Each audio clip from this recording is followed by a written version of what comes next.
नमस्कार दोस्तों, शिखरवाणी YouTube channel के लीक से हटकर कार्यक्रम में स्वागत है आप सभी का। आपके साथ मैं हूं नित्यानंद शर्मा। आज का विषय ये कैसी राजनीति, बांग्लादेश हिंसा पर मौन, हिडनबर्ग षड्यंत्र पर एक्टिव। हिडनबर्ग ने अपनी एक नई रिपोर्ट जारी कर दावा किया है कि सेबी चीफ माधवी बुच और उनके पति के अडानी ग्रुप के बीच कोई लिंक है, कोई कनेक्शन है। कुल मिलाकर गड़बड़ी का संदेह जाहिर किया। वैसे ये हिडनबर्ग अडानी ग्रुप पर पहले भी झूठे आरोप लगा चुका है। इस तरह की अफवाह फैलाकर हिडनबर्ग जैसी विदेशी संस्थाएं भारत में अस्थिरता का माहौल पैदा करना चाहते हैं। ऐसी कोशिश करने के अलावा कुछ और कर भी नहीं सकते। भारत की मजबूत होती अर्थव्यवस्था को कमजोर करने के लिए कई विदेशी ताकतें इस तरह की कोशिश करती हैं और आगे भी करती रहेंगी।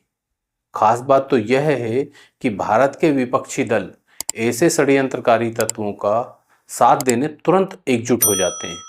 अब चाहे इससे भारत की छवि खराब हो, इस बात से इनको कोई फर्क नहीं पड़ता।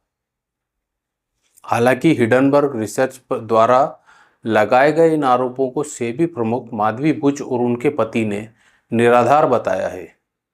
सेबी ने हिडनबर्ग रिसर्च के खिलाफ एनफोर्समेंट कार्रवाई की है और कारण बताओ नोटिस जारी किया है। मुझे लगता है इस कार्रवाई से तिल मिलाकर ही हिडनबर्ग ने सेबी चीफ के बारे में रिपोर्ट जारी की है, जिसमें कोई सच्चाई नजर नहीं आती। और अगर कोई गड़बड़ी है भी तो भारत का आंतरिक मामला है। बाहरी लोगों को इसमें बोलने का कोई हक ही नहीं बनता। ये तो वही बात हुई, तू कौन मैं खामा-खा। वहीं भाजपा नेता रविशंकर प्रसाद ने हिडनबर्ग रिपोर्ट को बड़ी साजिश बताया। शनिवार को रिपोर्ट जारी होती है, रविवार को हल्ला मच जाता है, जिससे सोमवार को शेयर बाजार में अस्थिरता का माहौल बन जाए। हिडनबर्ग में जोर सोरस का निवेश है, जो भारत के खिलाफ लगातार दुष्प्रचार करते रहते हैं। उनकी नफरत इस हद तक है कि मोदी सरकार को बदलने की कोशिश की गई। प्रसाद ने कांग्रेस को घेरते हुए कहा कि मोदी से नफरत करते करते वह आज देश से नफरत करने लगी है। राहुल गांधी और उनका टूल किट गैंग देश से नफरत करने लगा है। हिडनबर्ग की साजिश के बाद भी शेयर मार्केट स्टेबल रहा। रविशंकर प्रसाद ने इस पर गर्व जताया। ये तो हुई एक बात। दूसरी बात, इस पर थोड़ा ध्यान देना। अभी पिछले कुछ दिन पहले बांग्लादेश में सत्ता परिवर्तन हुआ। किस तरीके से हुआ सब जानते हैं, और अभी भी वहाँ संघर्ष चल रहा है। इस दौरान बांग्लादेश के अल्पसंख्यक समुदाय यानी हिंदू, सिख, ईसाई समुदाय के लोगों को मारा गया, उनके घरों को जला दिया गया और खासकर हिंदुओं के मंदिरों को तोड़ा, कब्जा किया गया। तब आदरणीय कांग्रेस नेता राहुल गांधी के मुंह से एक भी शब्द नहीं निकला। बांग्लादेश में हिंदुओं पर हो रहे अत्याचारों पर राहुल गांधी सहित पूरा विपक्ष के ज्ञान चक्षुओं के सामने अंधेरा छा गया था। दिखना और सुनना बंद हो गया। परंतु बांग्लादेश के नए प्रधानमंत्री को बधाई देने में क्षण भर की देरी भी नहीं लगाई गई और वहां के अल्पसंख्यकों के लिए बोलने में हिचक हो गई। और भारत के खिलाफ षड्यंत्र रचने वाली विदेशी संस्था हिडनबर्ग की रिपोर्ट पर तुरंत वीडियो बनाकर साजिश में शामिल हो गए। सवाल खड़े करने लगे, क्या किसी को समझ नहीं आएगा कांग्रेस किस तरह की राजनीति करना चाहती है? चुनाव आते ही जाति जाति करने लगते हैं। संसद में जब भी बोलते हैं जाति की बात करना शुरू कर देते हैं। बात बजट पर करनी थी, लेकिन वहां भी जाति की बात करने लगे। हर कहीं खड़े होकर लोगों से उनकी जाति पूछते घूम रहे थे। और जब संसद में अनुराग ठाकुर ने आपसे जाति पूछ ली तो आपने अपनी जाति तो नहीं बताई, लेकिन आपके साथियों ने, अन्य कांग्रेसियों ने इसे संविधान का अपमान कहना शुरू कर दिया। कहने लगे, कोई किसी की जाति कैसे पूछ सकता है?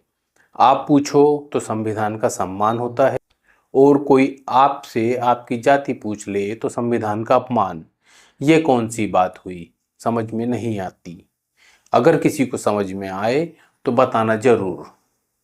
राहुल गांधी जी, आपसे और पूरी कांग्रेस से मेरा एक सवाल है कि हिडनबर्ग ने भारत के उद्योगपति गौतम अडानी पर आरोप लगाया, आप तुरंत एक्टिव हो गए। हिडनबर्ग ने सेबी की चेयरपर्सन और उनके पति पर आरोप लगाया, तो फिर आप बिना समय गवाए, बिना देरी किए, बिना सच्चाई जाने सवाल खड़े करने लगे। क्या कांग्रेस भारत के उद्योगपति, भारत की संस्थाओं पर भरोसा नहीं करती? जो षड्यंत्रकारी विदेशी लोगों और संस्थाओं के साथ कांग्रेस तुरंत सक्रिय हो जाती है। अच्छा, एक बात और कि कांग्रेस अकेला ऐसा राजनीतिक दल नहीं है जो बांग्लादेश में हिंदुओं के साथ हो रही बर्बरता पर चुप है। वो सभी दल चुप हैं जो भारत के मुसलमानों को अपना वोट बैंक मानते हैं या मुस्लिम समुदाय के हमदर्द बनते हैं। अब चाहे इसमें अखिलेश यादव हो, ममता बनर्जी हो, तेजस्वी यादव हो, असदुद्दीन ओवैसी हो, या एक नए दलितों के मसीहा के रूप में प्रकट हुए लेकिन रोहिंग्या मुसलमानों का पक्षधर चंद्रशेखर रावण हो, या आम आदमी पार्टी के नेता, सबके सब ने अपने होठों की सिलाई करवा रखी है। इसके पीछे एक ही डर है, सिर्फ मुस्लिम वोट बैंक का। कहीं ऐसा ना हो कि इनके बोलने से मुसलमान नाराज हो जाए, बेताल की तरह कि तू बोला और मैं उड़ा। अब हिडनबर्ग ने भारत के खिलाफ जो एक और षड्यंत्र रचा है, इसमें कांग्रेस तो खुलकर सामने आ गई और भारत के खिलाफ षड्यंत्र में शामिल हो गई है। अब देखना होगा कांग्रेस के पीछे पीछे सभी विपक्षी दल कब से हाय तौबा करना शुरू करेंगे। आज के विषय में इतना ही। मेरे साथ बने रहने के लिए धन्यवाद। मेरा आपसे एक निवेदन, इस वीडियो को लाइक और शेयर जरूर करें, साथ ही हमारे YouTube चैनल को सब्सक्राइब करना ना भूलें। नमस्कार।